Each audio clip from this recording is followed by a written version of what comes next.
Hello students, welcome back in BBVN online class. विराम चिन्ह का दोहरान करेंगे। आज आपकी बुक में जो विराम चिन्ह दिए हुए हैं वो मैं करवाती हूँ। जनरल टॉपिक आपने विराम चिन्ह के पढ़े हैं कि विराम चिन्ह क्या होते हैं। विराम चिन्ह भाषा को सुंदर और स्पष्ट बनाते हैं। इसी विराम चिन्हों से हमें भाषा में ठहराव, रुकाव का पता चलता है, कहाँ रुकना है, कहाँ प्रश्न करना है, तो वही सब होते हैं विराम चिन्ह। अब आपके चैप्टर 9 में विराम चिन्ह में से कौन कौन से विराम चिन्ह दिए हुए हैं ये वाले आपको लर्न करने हैं। देखिए, हम चैप्टर 9 रीड करते हैं। आप बुक निकालिए।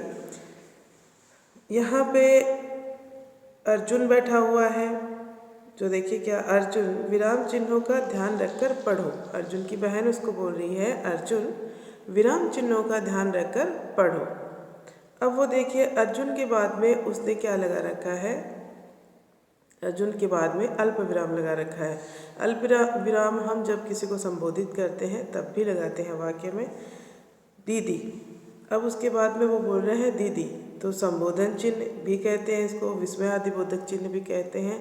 जब हम संबोधित करते हैं किसी को तो विस्मयादिबोधक चिन्ह भी लगाते हैं, जो कि आप पढ़ चुके हैं। वो बोल रहे हैं दीदी विराम चिन्ह किसे कहते हैं। अब यहाँ पे उसने प्रश्न किया है, प्रश्नवाचक चिन्ह लगाया है। दो चीज़ों के बीच में योजक चिन्ह लगाया है। विराम और चिन्ह के बीच में क्या लगाया है उसने, योजक चिन्ह, दो शब्दों को जोड़ने वाला चिन्ह। ओके, तो यहाँ पे भी देखिए कितने सारे चिन्हों का प्रयोग हो चुका है। उसी के अकॉर्डिंग हम भाषा को पढ़ते हैं। नेक्स्ट है इसने लिखा है सड़क पर चलने के लिए ट्रैफिक साइन होते हैं ना। अब उसकी दीदी बता रही है जिस तरह से सड़क पर चलने के लिए ट्रैफिक साइन होती है, green light, red light, yellow light, उससे हमें पता चलता है कि कब रुकना है, कब चलना है, कब धीरे चलना है, कब फास्ट चलना है। उसी तरह जो बताते हैं कब रुको और कब चलो, उसी तरह से देखिए इसी तरह भाषा के भी कुछ ट्रैफिक साइंस होते हैं। भाषा के भी कुछ ट्रैफिक साइंस होते हैं जो हमें ये बताते हैं कि कब रुकना है, कब चलना है, कितना रुकना है। उन्हीं ट्रैफिक साइंस यानी भाषा के जो साइंस होते हैं, भाषा के जो चिन्ह होते हैं, उन्हें क्या कहते हैं, विराम चिन्ह कहते हैं। दीदी उसकी समझा रही है कब आश्चर्य करना है, कब दुख करना है, कब सुख का अनुभव हो रहा है आपको, कब प्रश्न करना है, ये सब हमें विराम चिन्हों से पता चलता है। आगे देखिए, आपने देखा अब ये सारा हो गया, दीदी ने उसको समझा दिया। अब आपने देखा कि वाक्य समाप्त होने पर लगते हैं, क्या लगते हैं, विराम चिन्ह। कहाँ कहाँ लगते हैं, वाक्य समाप्त होने पे क्या लगता है, पूर्ण विराम। उसके बाद में थोड़ा रुकने के लिए होता है अल्प विराम। थोड़ा रुकने के लिए कौन सा होता है, अल्प विराम। ओके, नेक्स्ट है जब प्रश्न पूछा जाए तब क्या लगाते हैं, प्रश्नवाचक चिन्ह। और खुशी, दुख या आश्चर्य के लिए कौन सा चिन्ह लगाते हैं हम, विस्मयादिबोधक चिन्ह। ओके स्टूडेंट्स, चलिए नेक्स्ट देखते हैं। अब इसमें नेक्स्ट है जैसे पक्षी फल खा रहे हैं, तो पक्षी फल खा रहे हैं सीधा सा वाक्य है, इसके अंदर क्या लगा हुआ है, पूर्ण विराम। इस चिन्ह को क्या कहते हैं, पूर्ण विराम। वाक्य पूरा करना है तो ये चिन्ह हो गया पूर्ण विराम। मैंने आज सेब, केला और पपीता खाया। अब सेब, केला और पपीता खाया, यहाँ पे तीन चीज़ें एक साथ दी हुई है। सेब, मैंने आज सेब, केला। सेब के आगे यहाँ पे उसने अल्प विराम लगा रखा है। क्यों, क्योंकि सेब के आगे जस्ट केला भी है। एक दूसरे फल का नाम दिया हुआ है तो केला भी सेब के आगे ही है, तो और शब्द जोड़ दिया है तो पपीता आ गया है। और भी योजक का काम कर रहा है यहाँ पे, इसलिए यहाँ पे अल्प विराम नहीं आया है। अगर और नहीं लगाते तो अल्प विराम आ जाता, मैंने आज सेब, केला, पपीता खाया। ओके, नेक्स्ट वाक्य है तुम कहाँ रहती हो। प्रश्न किया है तुम कहाँ रहती हो, तो कौन सा चिन्ह लगा है यहाँ पे, प्रश्नवाचक चिन्ह। आपको इन चिन्हों का विशेष ध्यान रखना है, बहुत ही आसान है। जैसे जैसे आप बुक पढ़ेंगे, कोई कहानी पढ़ेंगे तो आपको ये चिन्ह हर जगह मिलेंगे। कोई भी आप चीज़ पढ़ते हैं, जब चैप्टर पढ़ते हैं तो हर चैप्टर में ये सारे के सारे, क्योंकि भाषा के अंदर ये सब चीज़ें तो प्रयोग होती ही है, तो विराम चिन्हों का बिना प्रयोग किए कोई भी भाषा शुद्ध और नहीं हो सकती है। नेक्स्ट वाक्य देखिए, वाह कितनी प्यारी चिड़िया है। तो यहाँ पे खुशी जाहिर की जा रही है, तो खुशी जहाँ होती है वहाँ कौन सा साइन लगाते हैं? विस्मयादिबोधक चिन्ह। खुशी में, दुख में, आश्चर्य में, घृणा में, किसी को संबोधित करते वक्त हम क्यों कौन सा चिन्ह लगाते हैं? विस्मयादिबोधक चिन्ह। यह बहुत ही महत्वपूर्ण है और प्रश्नवाचक चिन्ह का पता ही चल जाता है। हम अधिकतर प्रश्न उत्तर में ये चिन्ह लगाते हैं।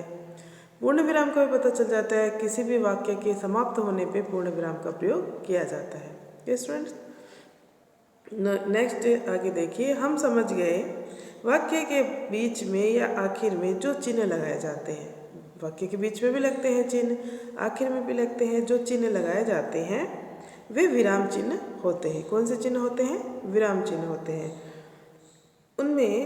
उनसे पता चलता है कि थोड़ा रुकना है या अधिक रुकना है, या प्रश्न पूछना है, या आश्चर्य, दुख, सुख का भाव है। कौन सा भाव है, क्या करना है भाषा में, चिन्हों से ही पता चलता है। अब आगे इसमें कुछ आपके दिए हुए हैं क्वेश्चन आंसर्स, देखिए अब करके देखते हैं। सही उत्तर पर सही का निशान लगाना है। प्रश्नवाचक चिन्ह है, कौन सा है प्रश्नवाचक चिन्ह, ये आपको बताना है। जो प्रश्नवाचक चिन्ह है उसमें आपको टिक लगाना है कि प्रश्नवाचक चिन्ह कौन सा है। कै में है, ख में है, ग में है या घ में है। जिसमें भी प्रश्नवाचक चिन्ह है वो आपको लगाना है। मुझे पता है आप सबको पता चल ही गया होगा कि प्रश्नवाचक चिन्ह कौन सा है। ओके, नेक्स्ट है विस्मयादिबोधक चिन्ह कौन सा है। कौन से में विस्मयादिबोधक चिन्ह है? कै में, ख में, घ में। ये बुक में ही करने हैं, जिसमें भी है उसी पे टिक लगा देना है आपको। नेक्स्ट प्रश्न है, इन वाक्यों में सही स्थान पर विराम चिन्ह लगाइए। यहाँ पे विराम चिन्ह दिए हुए हैं। पहला है प्रश्नवाचक, पूर्ण विराम और अल्प विराम वगैरह दिया हुआ है। यहाँ पे वाक्य दिए हुए नीचे और इनमें चिन्हों का प्रयोग नहीं किया गया है, हमें चिन्ह लगाने हैं। तो चलिए देखते हैं। मुझे सेब, आम, लीची और अमरूद खाना पसंद है। तो देखिए यहाँ पे अल्प विराम का प्रयोग आएगा। मुझे सेब, सेब के बाद में लगेगा अल्प विराम। आम हो गया, आम के बाद लगेगा अल्प विराम। लीची और शब्द लग गया है, इसलिए यहाँ पे कोई अल्प विराम नहीं लगेगा। तो यहाँ पे सेब और आम दोनों के बाद में अल्प विराम लगेगा। क्यों? क्योंकि एक ही वाक्य में बहुत सारी चीज़ें हमें जब बतानी होती है तो थोड़ा थोड़ा रुक के हम बताते हैं। कैसे पढ़ते हैं? मुझे सेब, आम, लीची और अमरूद खाना पसंद है। ठीक है, तो सेब और आम के बाद में अल्प विराम का प्रयोग करेंगे, जिसे आप इंग्लिश में क्या कहते हैं? कोमा। आगे देखिए, अंशु एक अच्छा लड़का है। अंशु एक अच्छा लड़का है, साधारण सा वाक्य है। वाक्य पूरा होने के बाद में यहाँ पूर्ण विराम नहीं लगा है तो पूर्ण विराम लगाएंगे। ऊपर वाले वाक्य में भी पूर्ण विराम लगाएंगे। पूर्ण विराम और प्रश्नवाचक चिन्ह सभी में लगेगा। अगर प्रश्न पूछा गया है तो अंत में प्रश्नवाचक चिन्ह लगेगा, और साधारण वाक्य है तो पूर्ण विराम लगेगा ही लगेगा। तो यहाँ पे पूर्ण विराम लग जाएगा। नेक्स्ट वाक्य है, वाह भारत ने विश्व कप जीत लिया। अब यहाँ पे खुशी जाहिर की जा रही है, तो वाह के आगे विस्मयादिबोधक चिन्ह लगेगा, जो आपको पता ही है। विस्मयादिबोधक चिन्ह कैसा होता है तो वो आप लगाएंगे अपनी बुक में। वाह भारत ने विश्व कप जीत लिया, लिया के बाद में पूर्ण विराम। नेक्स्ट वाक्य है, चीन, नेपाल, इंग्लैंड, फ्रांस देशों के नाम हैं। अब आपको करना है कि यहाँ पे कौन सा चिन्ह आएगा। चीन, नेपाल, इंग्लैंड, फ्रांस, ये सारे देशों के नाम हैं जो एक ही वाक्य में कई देशों के नाम लिखे गए हैं। तो यहाँ पे कौन सा चिन्ह आएगा? हमने ऊपर सेब और आम के बाद में कौन से चिन्ह का प्रयोग किया था? ओके, देख लीजिए। और लास्ट में अंत में कौन सा चिन्ह आता है। ओके स्टूडेंट्स, आप अपने विराम चिन्ह अपनी बुक में करके देखेंगे और इनको लर्न करेंगे। जो आपकी बुक में दिए हुए हैं वो सारे विराम चिन्ह आपको लर्न करने हैं। जो मैंने वीडियो में सारे पढ़ाए थे वो सारे के सारे विराम चिन्ह थे, और वो इसलिए पढ़ाए हैं कि आपको पता रहे कि ये भी विराम चिन्ह ही होते हैं। आगे आगे जैसे जैसे आप क्लासों में बढ़ेंगे आपके वो सब काम आएंगे, लेकिन फ़िलहाल आपको ये वाले लर्न रखने ही रखने हैं। Okay students, thank you.